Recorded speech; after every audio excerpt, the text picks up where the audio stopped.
Welcome to Face the Book TV. Our live stream and audio podcast is produced by Pierce Press in collaboration with Independent Publishers of New England.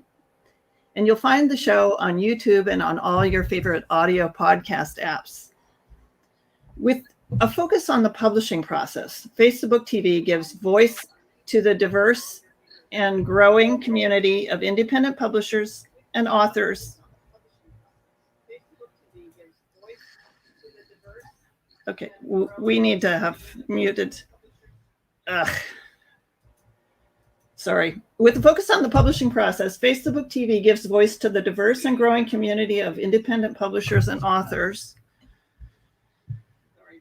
Oh, shoot. Okay. I apologize for the technical problems. The diverse and growing community of independent publishers and authors, as well as booksellers, readers, and industry vendors. We poke around inside bookshops, printing plants, libraries, book clubs, and all sorts of places where people are writing, designing, producing, selling, or reading books. And while honoring print traditions, Face the Book TV also dives headlong into the swirl of new formats that have emerged in the age of social media, audio, interactive publishing, and ebooks. So our aim is to help our audience discover exciting new independently published books and learn how to publish their own. We invite you to subscribe on our YouTube channel and use our self-booking form to apply as a panelist or audience member, or to learn the craft of media production as a member of our crew. All links can be found at piercepress.com and in the show notes on this episode. And now, here's our host, Mary Catherine Jones of IP&E and VoiceOver Vermont. Hey everyone, I'm so glad to be here hosting this latest edition. Today we're going to be talking with Pam Sheppard of Sheppard Editorial Services. She is a book publishing consultant and marketing analyst, and also with Teri Rider of Top Reads Publishing, who has some experience in the topic we'll be talking about, and also experience working with Pam. So it's kind of a nice little synergy we've got going on. And the question of the hour, or the half hour, is what are comps? Why are they important? Why should anyone care? Take it away. Yes. Well, good morning, everybody. I have brought to your service all my years of working in sales and marketing with Big Five publishers and with small publishers to talk to you about comp titles. Your comps are the topic that is floating around everywhere, but no one has ever really locked down what they are or what they can do. As the LA Review of Books said in 2019, comps are the most important data that no one outside of publishing has ever heard of. And it's really true. I mean, the only time you ever hear about comps is when you're selling your house. And what do? They find the house that's next door and what they're selling. This is what we're doing for books too. But it's a whole lot more. The way I discovered comps was in my very green days as in the sales and marketing, when I was given Baker and Taylor distributors, which was a huge account. I was very green. I didn't know what I was doing, but I had to sell them the books for Simon & Schuster that I was selling. So I went into the buyer and I didn't know what to use as my guide. But I said to her, well, you know what? I've got this book. It's going to be a big book. Haven't you done another book like this? What did your numbers do on that? And that became a relationship that we developed where we got into the database and we went to related titles. It was blessedly free of the hype that you usually use for selling. And it became the template that I used for my whole career. And this was decades ago. What I find that after I am finished with sales and marketing for big and small publishers, I am working with independent publishers to help them with their marketing analysis.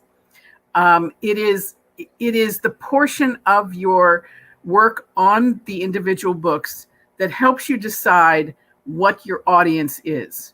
And it's useful for both publishers and for authors, because if you're going to put your boat in this river, you want to make sure that there's no holes in it. And you want to know what the river is you're putting your canoe in. The comps are a comparison. These are comparison titles. These are not competing titles. Competing titles are the books that your readers will buy instead of your book. But comparison titles or comps is the book that readers will buy with your book. They'll put it on the shelf next to it. In the stores, your book will be shelved next to these books. It is the community of your topics that your book will go into. And finding them is a little tricky. You can go into Amazon and look for something that's like yours, or a book that you know is like yours. That's just the beginning. It is not just finding a book that's like yours. It's not just that. There is so much more information that's available once you dig down under the comp titles.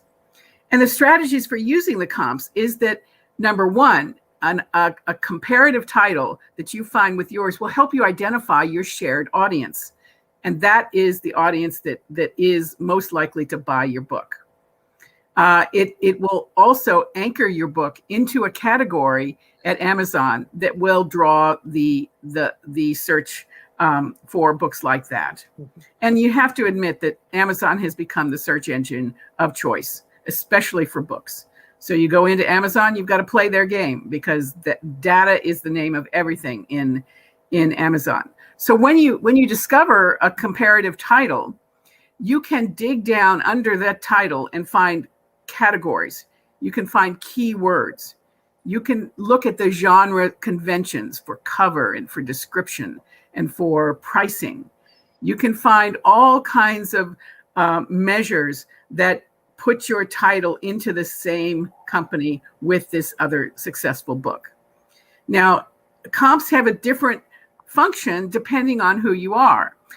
If you're an author, you want to use a comp with a potential reader, because they know immediately, it's shorthand. They know immediately what your book is like. And frankly, consumers give you 4.5 seconds to get their attention. So you want to get their attention right. One of my favorite examples is Joe Ide's IQ books. The comp for that is a Japanese Sherlock in Compton. That gives you an idea within one breath what the book is. It's not a log line or an elevator speech. It's one line, one breath that tells you immediately what the book is about. Or you could, I can't reach it. Black Leopard, Red Wolf was one that was an African Game of Thrones. That tells you exactly what it is. So it will attract the right person. Oh yeah, Can I ask you a question, Pam? Do you always bring in comps that are books, or could you also compare it to like movie titles or something like that? Yes, it is. You draw anything in from the culture, even if you're drawing in games or books or items or whatever the marketplace will likely buy that is akin to your book. Films, games, other books, the whole thing, because you're trying to speak the language of your audience. Okay. And does this information change based on whether you're a publisher versus an author trying to pitch your book to a publisher? That's a really good segue, because yes, to begin with, you discover that comps are an integral part of nonfiction proposals. There's a whole component where you have to draw your comps and you have to compare your book to those comparative titles. But it's also applicable to fiction. It's also applicable to any kind of nonfiction. And it is used when you use the comps when you're trying to attract an agent. An agent will take the comp to the acquisitions editor, and the acquisitions editor will use the comp with their marketing department to justify the fact that this is worth buying, or this is worth putting your muscle behind. I do say that the comp for Marlon James, Black Leopard, Red Wolf, where they said it's an African Game of Thrones, I believe that was a smart-ass comment at the beginning of the process that was so good that they carried it through all the advertising. Okay, And this is what happens. You find something that works, that identifies immediately what your book is and where and who will be interested in it.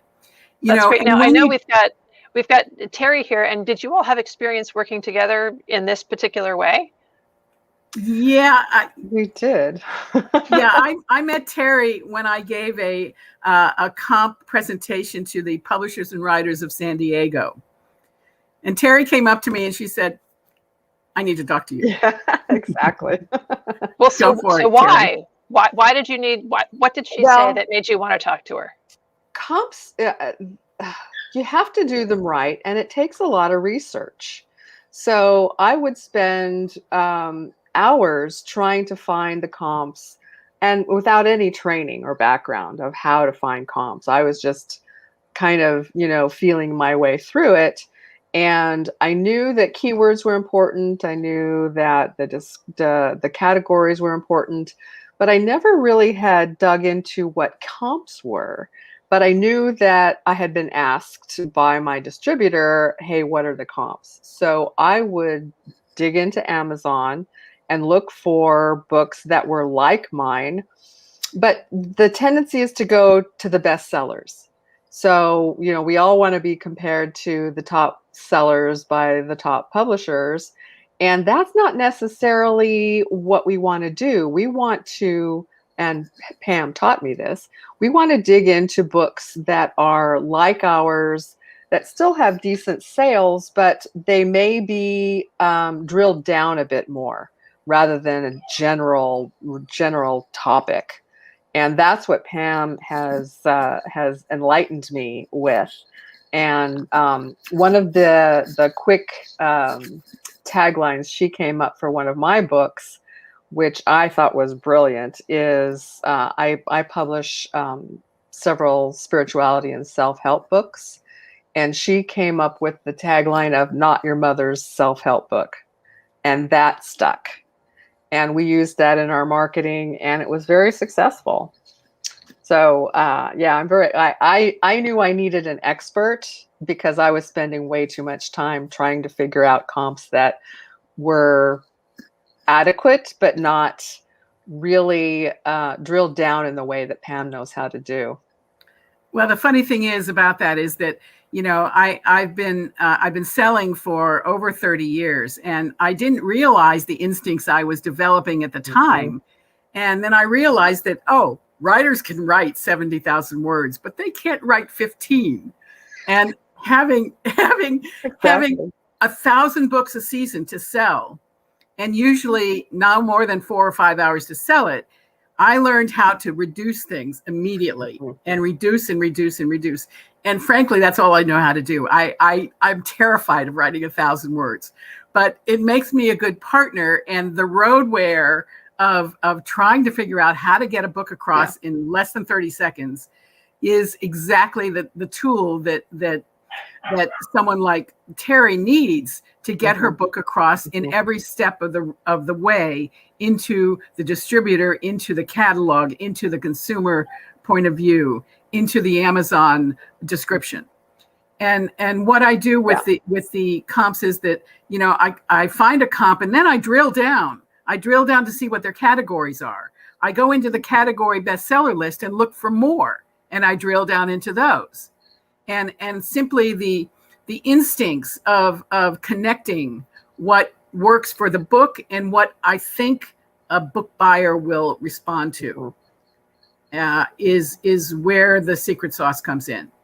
I totally agree, Pam. You have an instinct that, I was fumbling around trying to achieve in a matter of years, that you've had, decades. You have decades of experience on me. And once I saw what you did and what you came up with, I'm like, I'm going to have you do it from now on. So I've got a question for you. Is it more important, or what's the difference between identifying comps for fiction versus nonfiction? Is the process different in any way? The process is not much different, but with nonfiction, you are going into research. and you have to quantify the research and try to relate to the themes and the depth of the research that's there. For instance, Teri has done some self-help books, and they're slightly on the spirituality side. They are nonfiction, but we look for certain themes that relate to the audience. I mean, a self-help book by a psychologist is going to have a different audience than a self-help book by a mother who is struggling with motherhood.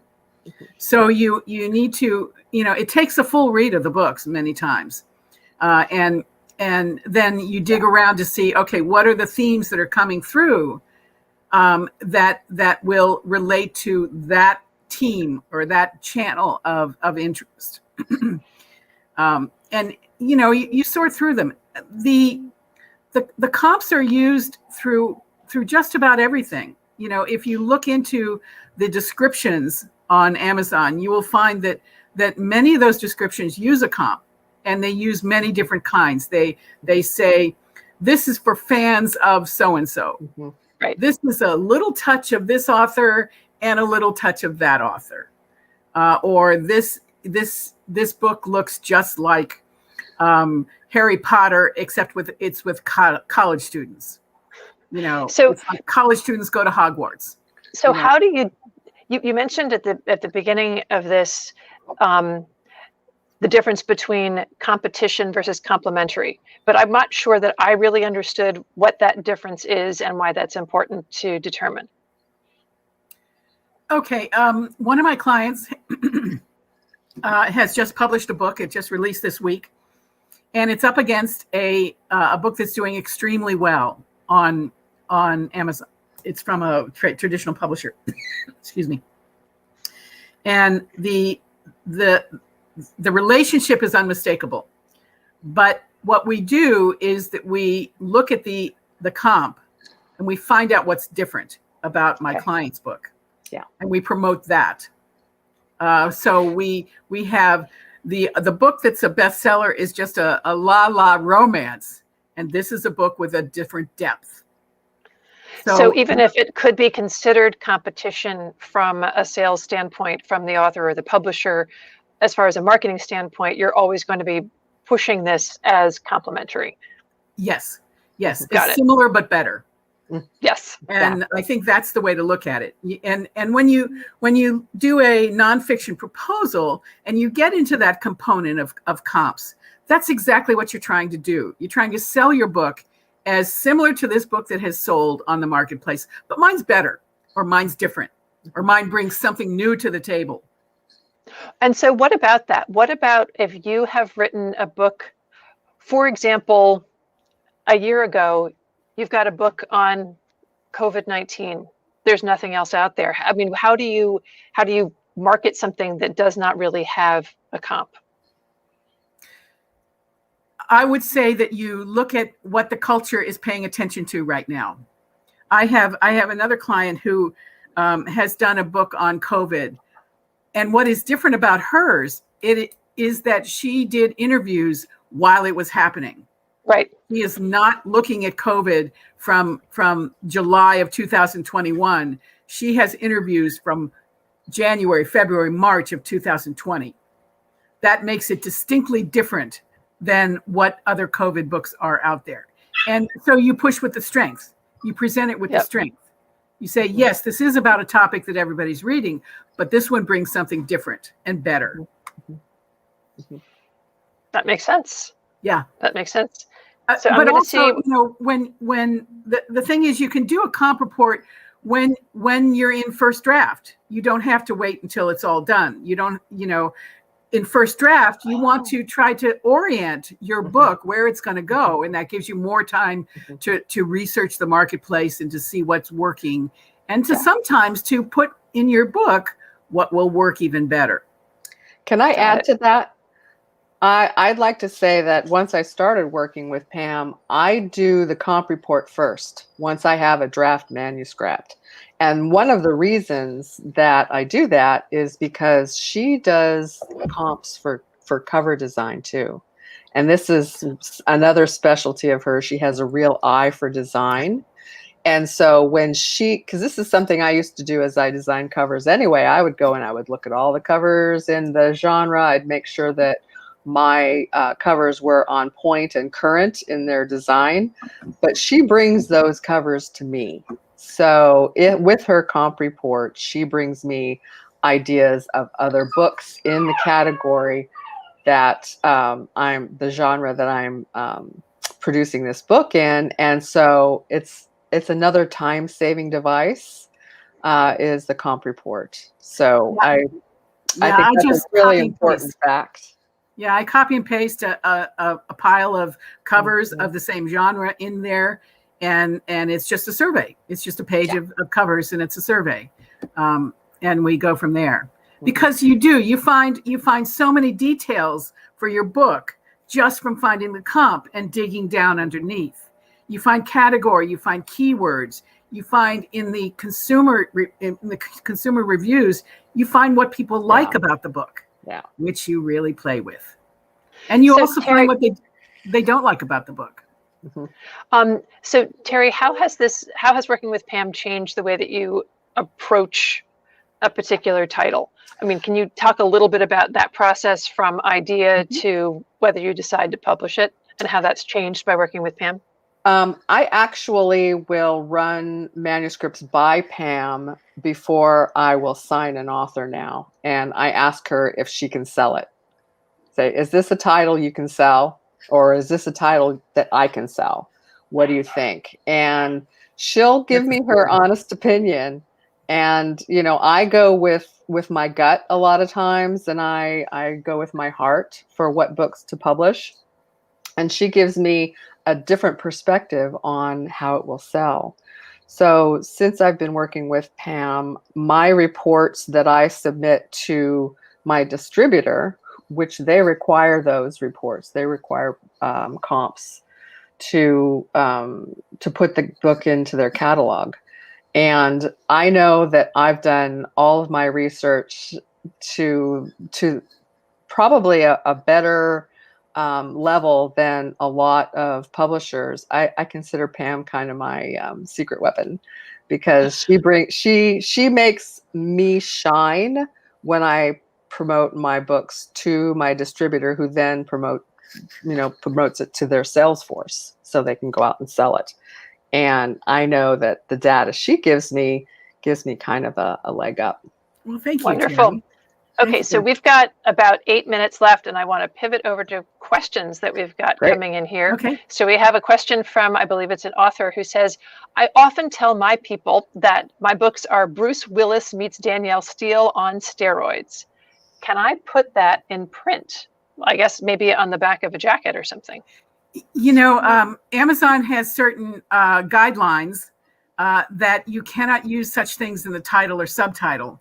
But I do not believe that they have a restriction on using such things in your description and in your off-page information on your author page and elsewhere.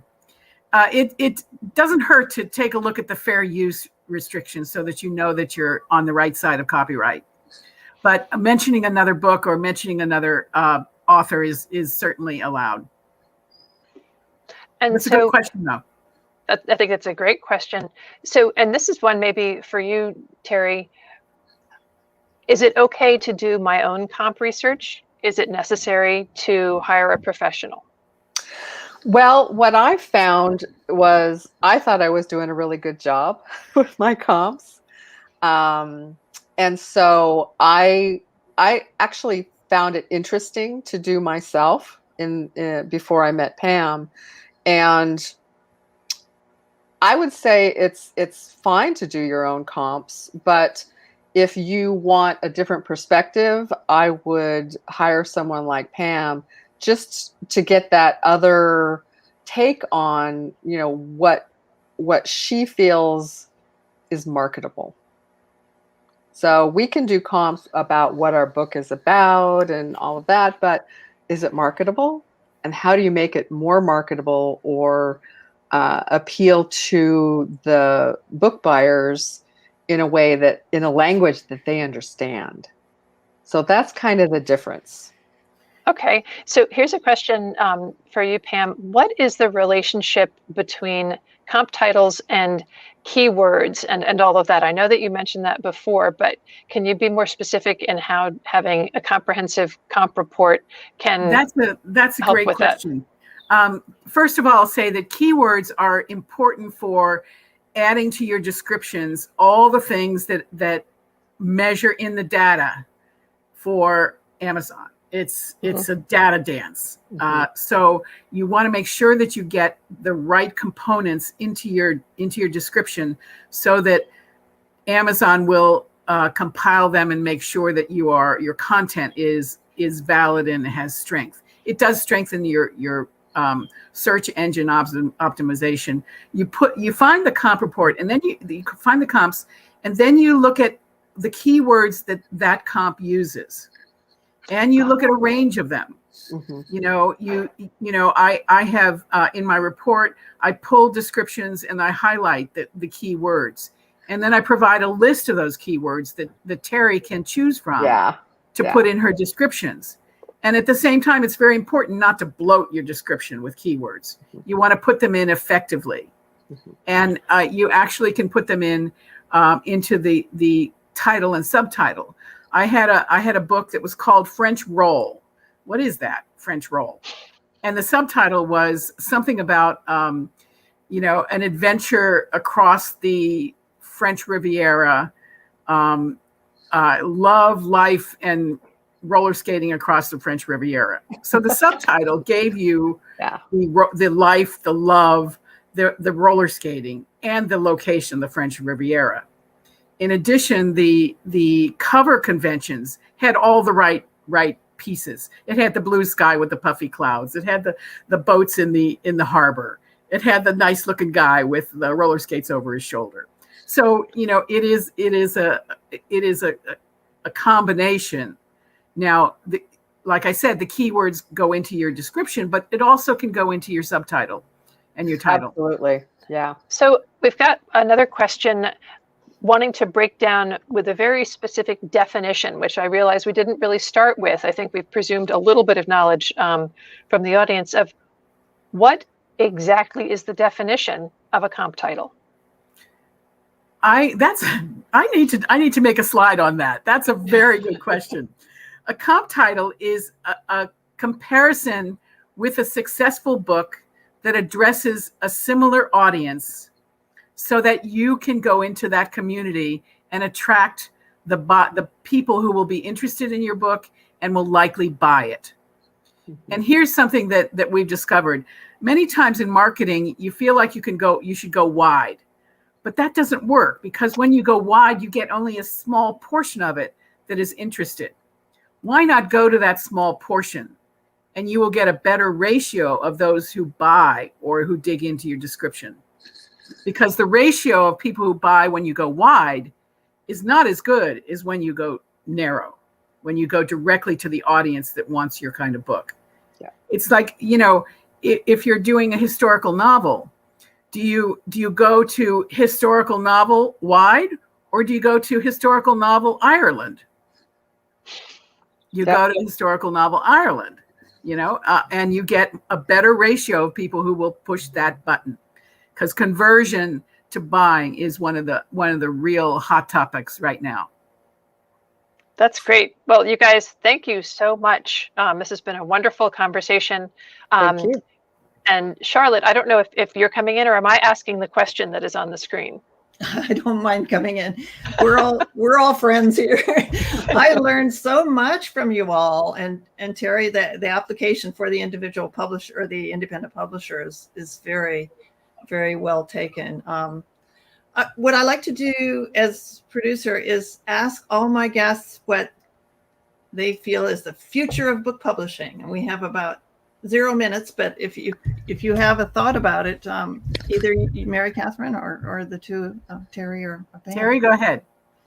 I think the future of publishing is going to include a lot more independently published and authored titles, because we're finding ways to be discovered through things like comp titles, and we're putting out incredibly good books.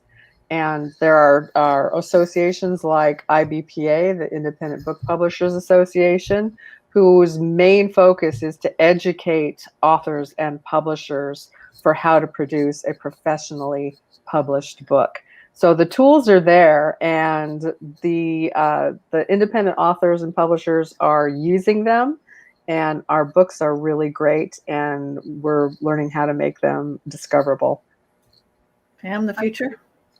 I can agree, and I will point out that consumers don't care who publishes a book. They don't. They just care who, if it's something they want. Right. And the key is to get it out in front of their eyes. Mhm. Cool. Well, we'll revisit this in about 5 years and see where. It changes so fast. We should do it yearly. Yeah. There's so many great topics out there, and so many people who need to tell their stories. We need to hear their stories. So that's great.